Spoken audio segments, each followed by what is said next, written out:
Hello guys, good evening. It's me, Casual Riding TV, and we're back with another vlog. So, galing tayo dito. Nagpagupit lang tayo sandali. Ah, yeah. Isa yan sa mga basics na mga basic um tawag dito. Basic taking care of yourself as a man, no? Wag natin kakalimutan na i-pamper yung sarili natin, like magpagupit, massage, mukha tayong itlog dun sa buhok natin. Nakakainis. Buti na lang mahal na mahal ako ni wifey, no? Buti na lang love na love ako nun. Kahit anong buhok, okay lang eh. But yeah, kumusta guys? Medyo napapadalas ang pag-vlog natin. Nagiging aktibo tayo sa pag-upload ng mga bagong videos. Alright, so let's go sa susunod na pupuntahan natin. Okay, so for tonight's vlog guys, let's talk about our settings, no? Specifically, low light settings natin kapag nagre-record tayo sa gabi. Kaya sinakto rin natin yung alis natin na ganito, no, para ma-share natin sa inyo. Meron na akong preset, and matagal ko na rin siyang ginagamit. Marami na rin tayo na pag-sharean ng settings natin, and so far mukhang okay naman sila, mukhang satisfied naman sila. Kasi okay naman, gumagana naman, di ba? And yeah, gusto ko lang siguro talaga na mahilig lang ako magkalikot, mahilig ako mag-explore, and ito nga, as you can see guys, iba siya sa kulay, no? Mapapansin niyan, iba yung kulay, iba yung texture ng video natin right now. Nagmo-motor tayo o nagra-ride tayo sa gabi.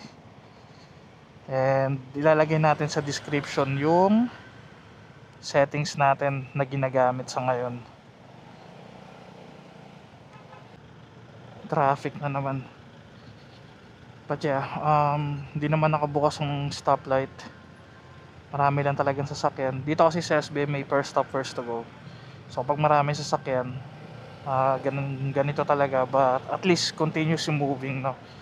Mas traffic pa nga kapag naka-on yung stoplight na yun, kasi sobrang tagal ng timer. I think it's like 1 minute and 30 seconds yung timer, and by the time na matapos or by the time na mag-change yung light, sobrang haba na ng pila ng sasakyan. So nagka-clog yung entrance. I don't know bakit hindi nila inaayos yan. May side comment na naman. Ang dami ko talaga sinasabi palagi, no? So right now, we're shooting at 4K, 30 FPS, 4K resolution, and manual settings, 1 out of 100 or 1/100 shutter speed, and then ISO I think is 100 to 1600. I'm not sure. We'll double check, or ayusin na lang natin pagdating sa editing. And then right now nakalock yung white balance ko sa 4000 currently. Why? Ilalagay na lang natin sa caption, no? But yeah, nakalock tayo sa 4000 white balance instead of before na ginagawa ko na naka-auto yung white balance. Don't get me wrong, maganda ang Osmo action camera, maganda yung technology nila pagdating sa white balance and everything. Maganda yung pagkaka-optimize ng technology nila when it comes to that, but yeah, for me mas maganda tong ginagamit ko ngayon na nakalock siya sa 4000. That way hindi rin pa bago-bago yung video mo, parang consistent yung kulay, di ba? So yeah. Lakad lang tayo, pasok lang tayo sa mall sandali. Alright, so nagre-record pa rin ako while walking right now, para different scenario kasi ito. Para like I said, first time ko lang gagamitin tong setting na to. So tinetest din natin kung anong magiging resulta or anong magiging outcome ng video natin while walking. Like, hindi ba siya nahihirapan yung camera, lalo na yung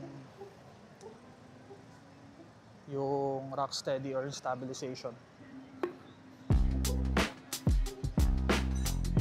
Also, kung mapapansin nyo, konti lang yung light source natin sa area na to, kaya medyo madilim. But definitely magkakaroon ng adjustment pagdating natin sa loob ng mall, di ba? Kanina din, nung nagra-ride tayo, hindi masyado madilim, maraming light sources. Meron tayo mga ilaw na galing sa mga poste, meron din naman sa mga kasulubong nating vehicles na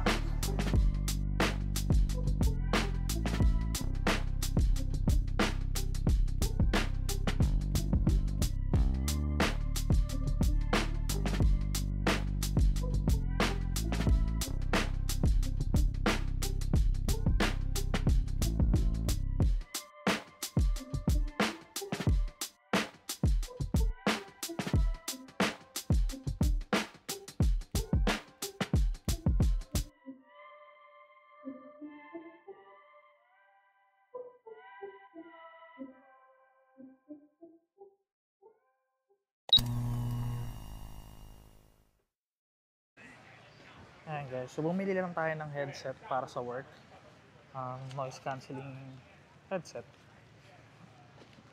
Pabalik na tayo kay Figo. Alright, so second look, kapag medyo konti lang yung light source, no? Kaya siya medyo madilim. But the thing is, minsan kasi hindi mo naman kailangan ng sobrang liwanag talaga. Ang kailangan mo lang is less noise yung video mo para masabi na usable. Kasi kapag masyadong noisy yung video, pangit niya panoorin, di ba? Parang ang low quality. So yeah, kaya ginagawa ko itong mga ganitong settings para of course mag-guide din kayo kung paano nyo i-set up yung mga camera nyo. Parang gusto ko i-try magkape dito. Try kaya natin magkape. Okay, let's go. Hindi na tayo magkakape. Sa bahay na lang. Magtipid ka. Magtipid! Ayan guys, oh. Angas ng mount ng cellphone holder natin, di ba? So, easy to remove and easy to place. Tapos pwede ka pa mag-selfie. O, di ba? Yeah. So, gamitin nyo na yung link natin guys. Kung gusto nyo yung same setup ng cellphone holder ko, makikita nyo yung lahat ng kailangan nyo bilhin sa Shopee affiliate store natin. Ayan, so going back to our topic. Ayan nga, so kamusta yung video quality para sa inyo guys nung current settings natin. So again, maraming light source, kaya maganda yung kuha niya, maliwanag. But like I said din earlier, kahit konting light source lang, enough na. Mas maganda pa rin yung ano ba, crisp crisp ganun na yung quality nung video nyo kaysa yung ano, maliwanag na tapos ang noisy naman, di ba? Labo-labo, pangit yun. Sa last upload natin makikita nyo yung difference, no? Dito tayo sa exact location na to, nag-record tayo sa exact spot na to, and kung papanoorin nyo yun, makikita nyo yung difference ng quality ng video and ng color, kung ano yung mga binago natin sa settings. So maraming factor guys kung mag-i-start kayo sa pag-motovlog or kahit sa paggawa-gawa lang ng mga reels or mga videos nyo habang nagmumotor. Maraming factor, marami kang kailangang isipin, marami kang kailangang intindihin or gawin. But of course, good thing na meron ng katulad nating mga content creator na nagtitest na ng mga bagay-bagay para sa inyo, no? So you guys won't have to deal with the same challenges. Yeah, also, of course, pag-usapan na rin natin yung choices of cameras, diba? So napakadami niyan. And iba-iba siya ng capabilities, of course, lalo na the different brands like GoPro, Insta360, and DJI. So right now, GoPro hindi na masyado napapansin talaga. Dominated na ni Insta360 tsaka ni DJI yung market pagdating sa mga action cameras, no? So etong settings na binibigay natin sa low light scenarios, you can use this, of course, lalo na yung setting ko ng ISO and shutter speed. Pwede nyo siyang gamitan, but of course meron lang din pagkakaiba or limitations kapag previous model, like specifically sa Osmo Action 3. Nanggaling din tayo sa Osmo Action 3, and kung papanoorin yung mga previous vlogs ko, marami yan, lalo na yung mga over a year ago. Those are shot from or recorded from Osmo Action 3, guys. So quality din naman talaga, and if you're a beginner and on a budget para sa first action camera mo, magkano na lang ang Action 3 sa market? I'm not sure, like yung mga second hand, siguro mura na lang yan, kasi ang Action 4 makakabili ka ng worth 16,000, naka-adventure combo ka na. And sa adventure combo, meron yung tatlong battery, stick, tsaka other adhesive mounts, di ba? And kapag standard version, as in yung camera lang, tapos isang battery, and then mga accessories, I'm not sure kung magkano lang, siguro 14. I don't know, wala tayong idea, but recently kasi napadaan ako sa shop, and then nakita ko na 16,500 something ang Action 4 na adventure. Again, Action 3, mura na lang yan, panigurado. Pwede kayong makakuha ng deal niyan na second hand or slightly used, na maganda pa yung quality, no? So it can be a great startup camera for your motovlogging journeys. Again, if you're on a budget, Action 3 is good enough, as long as you know how to use your camera properly, use your settings. So like this one, ang dilim na natin dito, guys. Or baka madilim lang dahil nakababa yung visor ko. Yeah, hindi naman pala sobrang dilim. Kaya ang haba ng part na yun, sorry guys. Sorry guys, medyo kalat-kalat na yung topic natin pagdating dun. Dapat ang plano is tatalakayin lang natin talaga is setting up your camera for low light scenarios. But ayun nga, hindi maiwasan kasi nabanggitin kung ano yung mga limitations on capabilities ng bawat cameras, no? So yeah, but yeah, let's end it at that. Right, so ito na yung last part na gusto kong ma-capture sa recording habang nagtitest ng low light setting, no? Kasi may mga neon lights dito like that one, diba? So yun nga guys, I hope nakatulong tayo.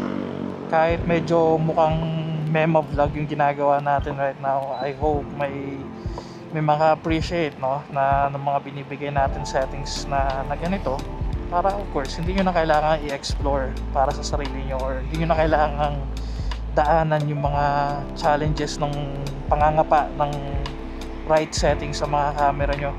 Test mo, kailangan mo lumabas at mag-ride, diba? Tapos yung patigil-tigil ka pa kasi palit-palit ka ng settings. I think that's enough testing for now.